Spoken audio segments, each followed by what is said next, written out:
Bonjour à toutes et à tous, j'espère que vous allez bien. On se retrouve pour le brief du vendredi 19 décembre, il est 8h38. Aujourd'hui, on va parler donc des news économiques, du ratio long and short, du funding, open interest, des liquidations. On regardera ce que font les whales en finissant par l'analyse technique de Bitcoin. Mais avant ça, on va regarder donc ce qui s'est passé hier. On a eu le mouvement haussier que j'attendais sur Bitcoin, puis baissier. Donc c'était assez évident de revenir chercher cette zone. C'était moins évident de parier sur le fait qu'on viendrait chercher cette zone, étant donné que le rejet était assez inévitable. Donc ces choses que j'ai pu trader, j'ai pu scalp sur cette zone-ci. Donc, en fait, quand on a commencé à faire, ce mouvement-ci, on est passé baissier, donc en très low time frame et j'ai vu qu'il y avait pas mal de longs qui étaient rentrés donc sur, toute cette zone-ci et donc par conséquent, j'ai pu short cette zone. Donc c'était un call, clairement impossible à faire parce que je sais que beaucoup de gens seraient rentrés beaucoup trop tard. Donc j'ai décidé de ne pas le call. Fallait vraiment être devant la chart pour pouvoir le prendre, donc ça fait un RR de 2, donc j'avais mis 1 000 de risque. Donc ça fait, donc 1 940 de gain sur ce trade, donc plutôt pas mal.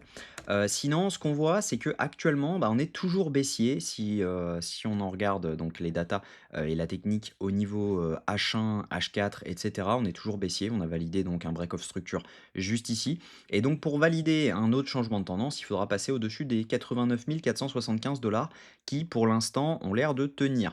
Donc, pour l'instant, on n'a absolument rien de haussier, donc ça veut dire qu'il ne faut pas forcément long.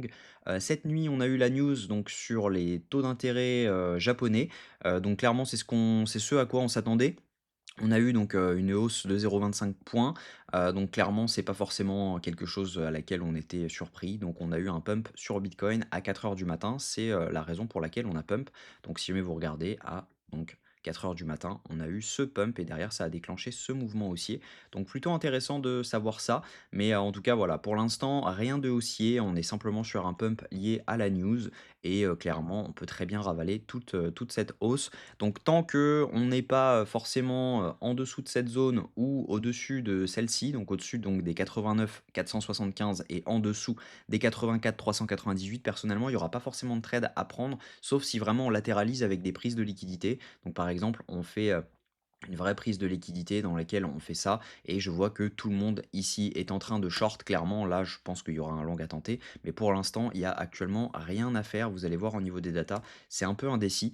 Donc clairement, pour l'instant, il vaut mieux rester spectateur. Au niveau news économique, aujourd'hui, on a le PCE Core à 14h30, donc ça a un impact direct sur l'inflation et par conséquent sur le consensus de la prochaine réunion FOMC qui aura lieu en janvier. Donc clairement, attendez-vous à avoir du mouvement à 14h30, même chose. Si jamais on regarde au niveau crypto bubble, ce qu'on voit, c'est qu'on a du vert à peu près partout. On a des alts qui se réveillent plutôt pas mal. Donc ça, c'est intéressant de voir que les alts se réveillent quand Bitcoin est en range. Donc on a notamment le BCH qui prend 10%, le Léo qui prend 10%, l'IP qui prend 5,9% et pour le reste, c'est plutôt la normale.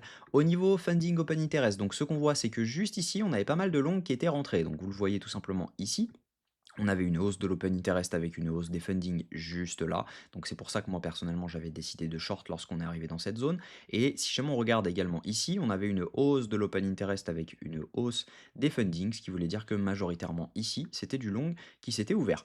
Ensuite, ce qu'on voit juste là, c'est que c'était majoritairement des shorts qui sont rentrés quand on a eu donc ce mouvement baissier. Donc ça voulait dire qu'il était temps de TP parce qu'on avait pas mal de personnes qui étaient rentrées donc en short et il était temps de se retourner pour venir les liquider. Donc c'est chose faite, on en a sorti pas mal, mais on n'a pas encore sorti tout le monde. Donc on voit tout simplement une baisse de l'open interest avec une rehausse des fundings, ce qui veut dire que ce sont des shorts qui se sont fermés sur cette zone-ci. Actuellement, on n'a pas grand-chose à dire, mis à part le fait que on a plutôt du long qui est en train de s'ouvrir juste ici. On a eu une hausse de l'open interest avec une hausse des fundings, ce qui veut dire que ici ce sont des longs qui se sont ouverts. Et également ici, on a majoritairement une hausse de l'open interest avec une hausse des fundings, ce qui veut dire que ici majoritairement ce sont des longs.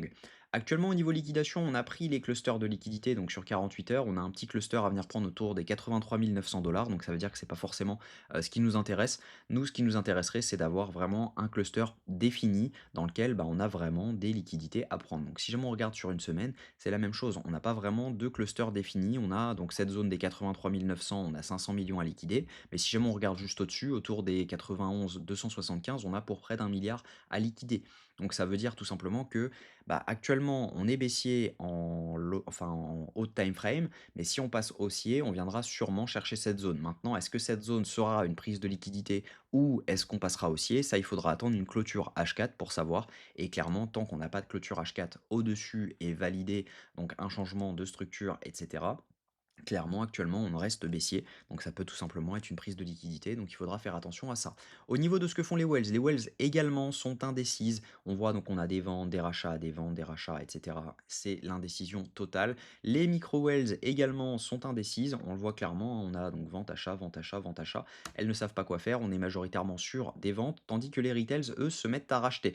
Donc clairement, dites-vous une chose, les retails sont rarement précurseurs des mouvements à venir. Ils peuvent tout simplement être complètement dans le faux. Donc on peut très bien continuer à dump avec des retails qui se mettent à acheter et pour autant le prix ne bougera pas, donc voire ira donc à la baisse. Donc clairement, ce n'est pas les retails qui font le marché. Donc actuellement, voir des retails qui achètent, c'est plutôt décourageant pour pouvoir long actuellement. Au niveau donc technique, ce que je pense, c'est que actuellement, on est dans une zone de rejet. Si cette zone vient à lâcher, logiquement, on viendra donc chercher les liquidités qui se trouvent en dessous. On est actuellement sur la zone OTE de cette zone-ci. On a également une trendline juste là, donc c'est pas forcément ce que j'aime trader les trendlines. Moi, je préfère vraiment trader les cassures de trendline pour me valider donc le fait que on repasse, on change de tendance, mais c'est pas forcément un biais que je prends en compte uniquement. Mais voilà, on regarde, on a donc actuellement potentiellement cette petite trendline sur laquelle on avait fait des prises de liquidité juste ici. Mais voilà, en tout cas, pour l'instant, il n'y a pas grand-chose à dire. Et encore, cette trendline, elle a le mérite d'être là, mais elle n'est pas non plus. On a peut-être un canal juste ici si on regarde. Hop, je vais prendre ça.